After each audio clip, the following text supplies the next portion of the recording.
Hey everyone, and welcome back to another deep dive. Today we're going to be diving into the world of vertigo. Specifically, we've got some excerpts here from the Vertigo and Dizziness Program by Christian Goodman, and we're going to take a closer look at some of the claims being made and see what we can learn. And if you want to follow along or check it out yourself, you can find a link to the program in the description below. That's good to me. So right off the bat, this program paints a pretty stark picture of vertigo, right? I mean, it goes beyond just a little dizziness. Yeah, absolutely. They really highlight the potential dangers. Yeah, they claim it's the #1 cause of broken bones and head injuries in people over 55. Wow. Right. And they link it to skull fractures, brain injuries, Hmm. even an increased risk of stroke. Yeah, it's definitely something to take seriously. But I think it's important to remember that this program is trying to sell us something, right? So we need to approach their claims with a critical eye. Okay, yeah, good point. So with that in mind, one of their big claims is that traditional medicine basically doesn't have a solution for vertigo. Right. But their program, they say it has all the answers. Mm-hmm. Is that really true, though? What do you think? Well, they definitely try to discredit the typical medical explanations, Yeah. like Ménière's disease or low blood pressure or side effects from medication. Mm-hmm. They bring these up as if doctors are just guessing at the cause. It almost feels like they're setting up this problem-solution scenario. Right, exactly like one of those late-night infomercials. Yeah. First it's all problem, and then suddenly, bam, miracle solution. Yeah, exactly. So let's try and keep our heads on straight here as we dig into this, okay? Do I? All right. So they tell this story about a woman named Wendy. Okay.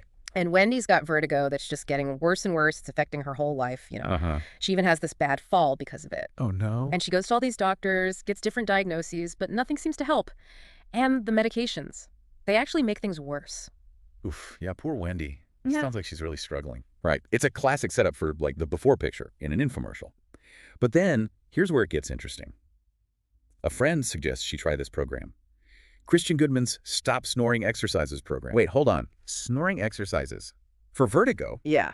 I know, right? Not exactly the connection you'd expect. That's pretty out there. Right. I'm still trying to wrap my head around it myself. But according to the program, Wendy's vertigo pretty much disappears after doing these exercises. Okay, so how do they explain that? What's the link between snoring and vertigo? So they build this whole program around the idea that snoring and vertigo share a common root cause: muscle tension and the positioning of your head and neck. If you are struggling with vertigo and want to learn more about this program, click the link in the description to be taken to the Vertigo and Dizziness Program official website. Okay. Interesting, I guess, but how exactly do snoring exercises address those things? It seems like, I don't know, using a hammer to fix a leaky faucet. Yeah, it does seem a little bit of a stretch, right? But they claim these exercises target pressure on your inner ear, blood flow to the brain, and even the communication between your balance system, your ears and your eyes. Like all these little muscles in our heads and necks are getting knotted up and causing trouble. Yeah, that's basically the idea they're presenting. They say by loosening and strengthening these muscles, these exercises can actually realign your head. And then that improves blood flow and takes pressure off your inner ear. And voila, no more vertigo. It's quite a claim. What evidence do they have to back this up, though? Do they just, pull this out of thin air? Well, they do talk about the development of this program. They claim they spent over a year and a half and a whopping $1.5 million testing these exercises. Wow. Yeah, with hundreds of volunteers. So they definitely invested a lot in this. That's a serious commitment. But the big question is, does it actually work? What kind of results did they see? Well, according to the program, they got some pretty impressive results. Almost everyone in their initial testing group experienced relief, they say. And then in their final phase, they had 137 people, and only 8 of those people continued to have vertigo. Only 8. That's a pretty high success rate. Right. And of course, they point out that those 8 people admitted they weren't doing the exercises regularly. So the implication is if you do the exercises, your vertigo will vanish. Wow, that's a bold statement. I mean, is there more to this than meets the eye? Maybe. They touch on this other thing that's interesting, too, the lymphatic system. They claim these exercises help stimulate your lymphatic system, which helps remove toxins and excess fluid from your head. Now, if you're interested in learning more about how the lymphatic system plays a role in all of this, remember to click the link in the description below. You'll be taken right to the Vertigo and Dizziness Program official website. So it's not just about muscles, it's also about detoxing your head. Yeah, it does sound a little out there, right? But remember, we're still in the examining the claims phase. We need to approach this with a healthy dose of skepticism. Right. So they've got this theory about muscles and the lymphatic system, and they're making some pretty big claims about their success rate. Yeah. But is there any actual scientific evidence to support any of this? Is there a real connection between snoring and vertigo?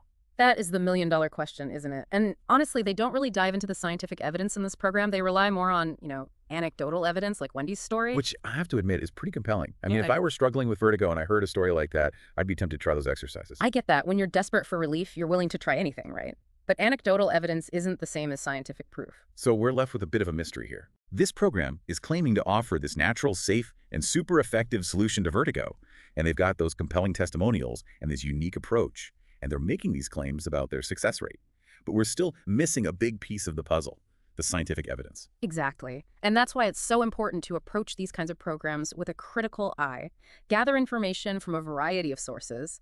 And, most importantly, talk to your doctor before making any decisions about your health. Solid advice. Yeah. Always good to get that reminder. Yeah, it's crucial to remember that you want a treatment that addresses the root cause. You don't just want to mask the symptoms, right? Right. Otherwise, you're just slapping a Band-Aid on a much bigger problem. Exactly. And, speaking of root causes, let's go back and unpack some of the things that conventional medicine says about vertigo. Yeah, good point. We've been focusing a lot on this program, but it's important to look at the bigger picture, for sure. Absolutely. So as we've mentioned, there are conditions like Ménière's disease, inner ear infections, circulatory problems. All of those can lead to vertigo, right? Yeah. So this program's approach, even if it works, it might not be the answer for everyone, right? Exactly. It sounds like vertigo is a complex issue with a lot of different potential causes. Right. That's why working with a doctor to try to figure out what the underlying problem is, it's so important. Absolutely. It's important. And just on that note, if you are interested in learning more about this program and learning more about the Vertigo and Dizziness program, remember to click the link in the description below. Right. You can check it out, see if it might be a good fit for you. But like always, talk to your doctor before starting any new treatment, even if it seems natural or harmless.